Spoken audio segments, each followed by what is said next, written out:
Hi welcome to బండి blogs. So ఈరోజు వచ్చేసి ప్రజెంట్ నేను కర్ణాటక తెలంగాణ బార్డర్లోనైతే ఉన్నాను. ఇది వచ్చేసి రాయచూర్, ఇది వచ్చేసి తుంగభద్ర నది టోటల్గా. సో అండ్ వచ్చేసి మన టోటల్ సెటప్ చూపిస్తాను మీకు, బైక్ సెటప్. సో నా టూర్ సెటప్ అయితే ఇది టోటల్గా ఫుల్ ప్యాక్తో వెళ్తున్నాను. సో ఈ బ్రిడ్జ్ వచ్చేసి చాలా డేంజర్గా ఉంది అబ్బా. రాయచూరు టు మంత్రాలయం దగ్గర ఈ బ్రిడ్జ్ దాటడానికి నాకు ½ అవర్ పట్టింది. అంత చిన్నగా సన్నంగా ఉంది, మొత్తం పొక్కలు బ్రిడ్జ్ అయితే. సో ఈ రూట్లో వచ్చే వాళ్ళు కొంచెం జాగ్రత్తగా రావాలా. సో కాలేజు జాబ్ ఒక 4 days అయితే గ్యాప్ వచ్చింది. ఆ గ్యాప్లో మంచి ట్రిప్ అయితే ప్లాన్ చేసిన. సో ఈ ట్రిప్ని టోటల్గా ఎంజాయ్ చేయండి మీరు. దాదాపు ఒక 4 నుంచి 5 ప్లేసెస్ ఉన్నాయి. సో దాంట్లో కొన్ని చోట్ల క్యాంపింగ్స్ ఉంటాయి, కొన్ని చోట్ల నార్మల్ స్టేస్ ఉంటాయి. సో క్యాంపింగ్ ఉన్న చోట అయితే మీరు ఎంజాయ్ చేస్తారని చెప్పేసి నేను అనుకుంటున్నా. So stay tune, let's enjoy the total blog.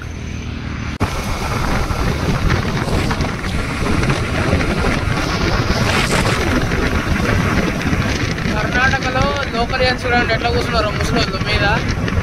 గట్టి గాడిపోతే గాలిలో వేసిపోతారు. కరెక్ట్ ఇప్పుడు మనం వచ్చేసి తుంగభద్ర నది ఫ్లైఓవర్ పైన ఉన్నాం. ఇంతకుముందు జామ్ అయిందన్న కదా, యాక్చువల్లీ అది కృష్ణా నది అన్నమాట. ఇది వచ్చేసి తుంగభద్ర నది. ఎందుకంటే మనకు రాఘవేంద్ర స్వామి వారి మఠము తుంగభద్ర నది ఒడ్డునే ఉంటుంది.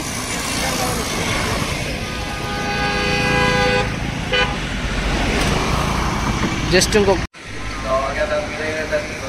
సో ప్రజెంట్ వచ్చేసి నేను ఎంట్రీలోనైతే ఉన్నాను.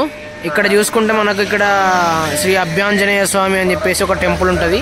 ఇక్కడ ఈ టెంపుల్ కూడా చాలా ప్రత్యేకత ఉంది. సైడ్ సీన్స్లో ఆటో వాళ్ళు ఉంటారు కదా, సో వాళ్ళకు షేరింగ్ ఇస్తే వాళ్ళు దింపుతారు.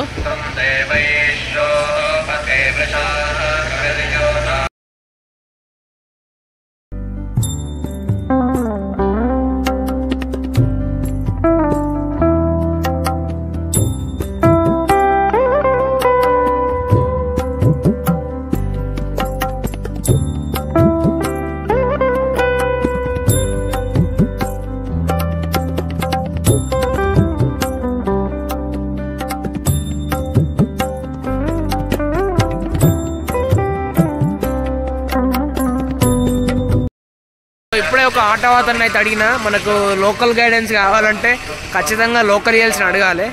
సో అతను వచ్చేసి ఒక 5 to 6 ప్లేసెస్ అయితే ఉన్నాయి కవర్ చేయడానికి అని చెప్పేసి చెప్పిండు. సో లెట్స్ చూద్దాం ఎన్ని ఉన్నాయో టోటల్గా. ఇప్పుడైతే ఒకటి అయిపోయింది, ఎంట్రీలోనే ఒకటి కంప్లీట్ చేసిన. సో లోపలికి వెళ్ళి మనం మెయిన్ చూడాల్సింది రాఘవేంద్ర గారి మఠం ఆయన ఉన్నది. అండ్ వచ్చేసి ఆయన ఒక దగ్గర పడుకునేవారంట, పడుకొని లేచి ఆ మఠానికి వెళ్ళేవారంట. సో ఆ ప్లేసెస్ కూడా వెళ్ళి చూద్దాం. Let's go. ఒక సత్రంలో అయితే నా బండిని మొత్తానికి అయితే పెట్టేసిన. ఒక లాకర్ తీసుకున్నా సెట్ ఫైనల్గా. ఇప్పుడు వచ్చేసి టెంపుల్కి పోవాలా. జస్ట్ 50 రూపీస్ తీసుకున్నారు ఒక లాకర్ ఇచ్చినందుకు. అండ్ వచ్చేసి మనం పైన డ్రెస్సెస్ అని ఇప్పేసి దర్శనానికి వెళ్ళాలంట. మొబైల్స్ ఎలా అని చెప్పారు. ఒక కామెడీ ఏంటంటే కర్ణాటకలో ఎంట్రీ కాగానే గుత్తా ఇత్తు ఆయిత్తు ఇత్తు అని చెప్పేసి కొత్త పదాలు వినిపిస్తున్నాయి. బట్ కొత్త కదా అఫ్కోర్స్ కర్ణాటకలో ఎంట్రీ అవ్వడం. సో అందుకని చెప్పేసి వింతగా అనిపించింది. అండ్ మధ్యలో వింత పేర్స్ కూడా ఉన్నాయి, ఊర్ల పేర్లు. ఆపుదాం అనుకున్నా కానీ ట్రాఫిక్ జామ్ అయింది. మళ్ళీ వెనక నుంచి వచ్చేసి ఎవరు డాష్ ఇస్తాడని చెప్పేసి ఆపలేకపోయినా. సో ఇప్పుడు ప్రజెంట్ వచ్చేసి టెంపుల్కి అయితే పోతున్నా. So let's meet there. So నాకు తెలిసింది టోటల్గా జాతర స్ట్రీట్ ఉన్నట్టుంది. బొమ్మలు, షో పుల్లలు అంతటా అవే, ఎక్కడ వేసినా అవే ఉంటాయి.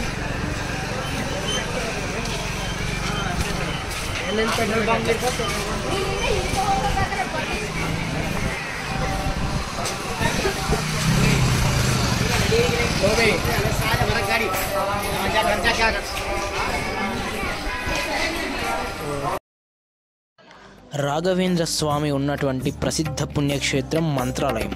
ఇది కర్నూలు నుండి 100 కిలోమీటర్ల దూరంలో ఉంటుంది. 16వ శతాబ్దంలో ఈ రాఘవేంద్ర స్వామి అనేవారు ఇక్కడ జీవించారు. ప్రహ్లాదుని అవతారంగా ఇతన్ని భావిస్తారు అతని శిష్యులు. తిమ్మనబట్టు గోపికాంబ దంపతులకు ఈయన జన్మించారు. 1595లో ఇతను జన్మించడం జరిగింది. అసలు పేరు వచ్చేసి వెంకటనాథుడు అని చెప్పేసి అంటారు. యుక్త వయస్సులోనే ఈయన కుటుంబాన్ని విడిచి సన్యాసం తీసుకున్నట్టు మనకు పురాణాలు చెప్తా ఉన్నాయి. అదే సమయంలో రాఘవేంద్రునిగా పేరు మార్చుకున్నట్లు కూడా చెప్తా ఉన్నాయి. 12 సంవత్సరాలు మంత్రాలయంలో తపస్సు చేశారు. అప్పుడే పంచముఖ ఆంజనేయుడు ప్రత్యక్షమయ్యారు అని చెప్పేసి పురాణాలు చెప్పడం జరుగుతుంది. ఇక్కడే సజీవ సమాధి అయ్యారని చెప్పేసి చాలామంది జనాలు చెప్తున్నారు. ఇప్పటికే బతికి ఉన్నారు. మళ్ళీ 300 సంవత్సరాల తర్వాత మళ్ళీ దర్శనం ఇస్తాడు అని చెప్పేసి చాలామంది భక్తులు ఇక్కడ చెప్తున్నారు. ఇప్పుడున్న రాఘవ లారెన్స్ డ్యాన్సర్ ఎవరైతే ఉన్నారో ఒకప్పుడు కాళ్ళు చేతులు ఆడించలేని పరిస్థితిలో ఉన్నాడంట. సో ఎప్పుడైతే రాఘవేంద్ర స్వామిని ఆరాధించడం మొదలుపెట్టాడో సో దాని నుంచి కోలుకున్నట్టు ఒక మ్యాగజైన్లో కూడా వచ్చింది. ఇంకొంతమంది పూజారులు కూడా చెప్పడం జరిగింది. సో ఈ స్వామి వచ్చేసి రాఘవేంద్ర స్వామి, ఈయన వచ్చేసి 16వ శతాబ్దానికి చెందినవాడు అన్నమాట. ఆయన యుక్త వయసులోనే వాళ్ళ తల్లిదండ్రులను వదిలిపెట్టి తపస్సు చేయడానికి పయనమైండు. సో అప్పుడు దగ్గరగా ఆయన తపస్సుకు మెచ్చి మన సాక్షాత్తు ఆంజనేయ స్వామి ప్రత్యక్షమైనట్టు మనకు పురాణాలు చెప్తున్నాయి. సో ఇక్కడికి వస్తే మీకు ఒక గూస్ బంప్స్ వస్తాయి లోపల అక్కడ విగ్రహాన్ని చూడంగానే. సో లోపలైతే కెమెరాస్ ఎల్లో లేవు కాబట్టి నేను తీయలేదు. సో యాక్చువల్గా తీయకూడదు లోపల, ఎందుకంటే చాలామంది వీడియోలలో చూసి ఓకే ఇదేనా అని చెప్పేసి రాకుండా ఉంటారు.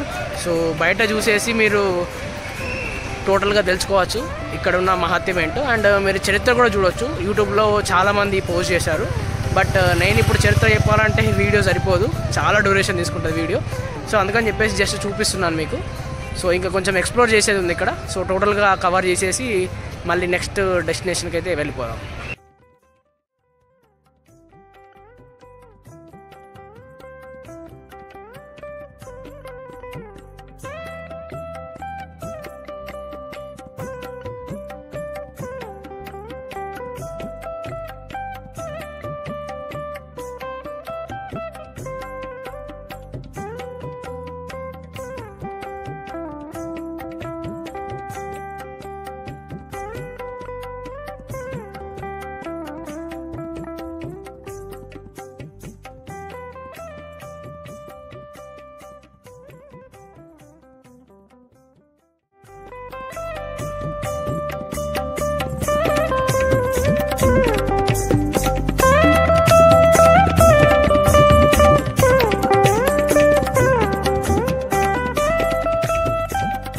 సో చాలా కష్టపడ్డ తర్వాత ఒక ½ అన్ అవర్ ప్రసాదం అయితే దొరికింది.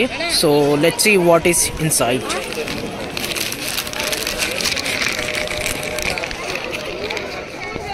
ఓహో స్వీట్ ఉంది. సో టేస్ట్ చేద్దాం. ఒక ప్యాకెట్లో 4 పీసెస్ ఉన్నాయి. సో ఇప్పుడు వచ్చేసి మనం అన్నదానం హాల్ సైడ్ అయితే వెళ్దాం. ఎట్లా ఉంటుంది ఎక్కడ చెప్పేసి చూద్దాం. సో భోజనశాల అయితే ఇది అన్నపూర్ణ భోజనశాల. సో ఎగ్జాక్ట్గా మనకి 11 AM in the morning open అవుతుంది. అండ్ వచ్చేసి 2 to 3 PM మేబీ క్లోజ్ అవుతుంది. సో ఈరోజు నా లంచ్ ప్రసాదం ఇక్కడే అవుద్ది. Let's see what is there inside. ఇక్కడ కూడా చూడండి ఎంత రష్ ఉన్నారు.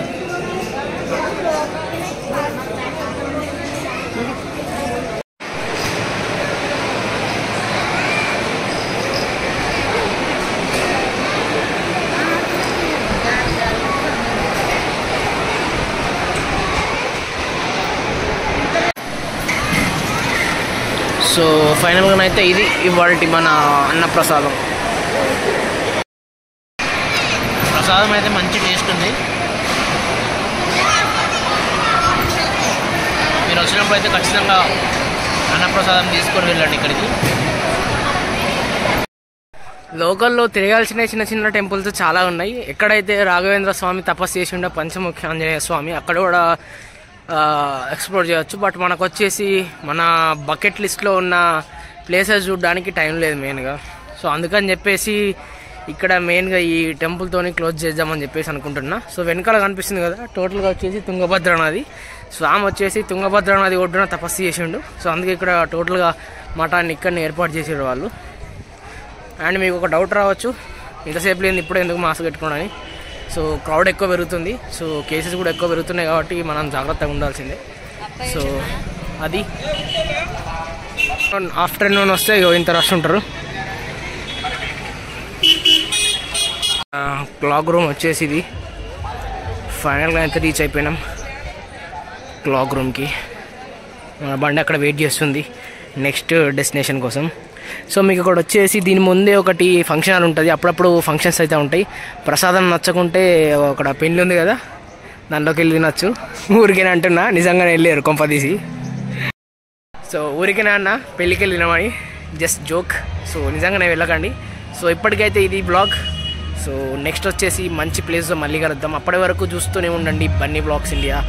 సో అప్పటి వరకు బాయ్ బాయ్.